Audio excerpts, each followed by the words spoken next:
Hey guys, আসসালামু আলাইকুম। সবাই কেমন আছো? আশা করি সবাই ভালো আছে। আলহামদুলিল্লাহ আমিও ভালো আছি। আজকে আমি তোমাদের নিয়ে যাবো একটা ক্যাটারিং এর সন্ধানে, করলা চারাবাগান মদিনা ক্যাটারিং। ফাইনালি আমি চলে এলাম সেই ক্যাটারিং এর কাছে, মদিনা ক্যাটারিং। চলো আমরা ক্যাটারিং এর ওনারের কাছ থেকে কিছু জেনে নিই।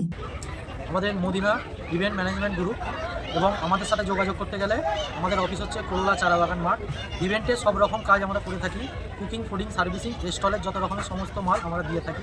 Coffee, phuchka, ice cream, mocktail, juice সমস্ত জিনিস আমরা দিয়ে থাকি। ক্যাটারিং এর ওনারের কাছ থেকে তোমরা শুনলে এনাদের কাছে তোমরা অল টোটাল সার্ভিস পেয়ে যাবে, যেমন কফি থেকে নিয়ে পুচকা আর বিভিন্ন রকমের আইটেমস যেসব স্টলে হয় সবকিছুটাই তোমরা পেয়ে যাবে, এবং বিয়ে বাড়ির যে কোনো রকমের লাইটিংও পেয়ে যাবে। তোমরা যেটা খুঁজবে সেটাই পেয়ে যাবে এই মদিনা ক্যাটারিং এ। আর এদের হাতের কাজটা খুব সুন্দর, আর এদের ম্যানেজমেন্টটা খুব ভালো, কারণ এদের নামটাই হলো মদিনা ইভেন্ট ম্যানেজমেন্ট গ্রুপ। আর এটাই হলো এনাদের অফিস, যেটা আছে করলা চারাবাগান মাঠের ঠিক সামনে। আর ক্যাটারিং এর ওনারের নাম হলো ইকরামুল। আর আমি তো গ্যারান্টি দিতে পারি যে এনাদের মতো কম বাজেটের মধ্যে এত সুন্দর হাতের কাজ তোমরা কোথাও পাবে না। তো বন্ধুরা, তোমাদের বাড়িতে কোনো অনুষ্ঠান থাকলে তোমরা এই ক্যাটারিং বুক করতে পারো কম বাজেটের মধ্যে, খুব ভালো এদের কাজ। আর এটা হলো এনাদের বুকিং নাম্বার, তোমরা চাইলে এই নাম্বারে বুকিং করতে পারো। এনাদের ড্রেসটা একদম সেই লেভেলের ড্রেস, আর এনাদের আরো অনেক রকম ড্রেস আছে। ভিডিওটা লাইক কমেন্ট শেয়ার করে দাও। দেখা হচ্ছে পরে ভিডিওটা।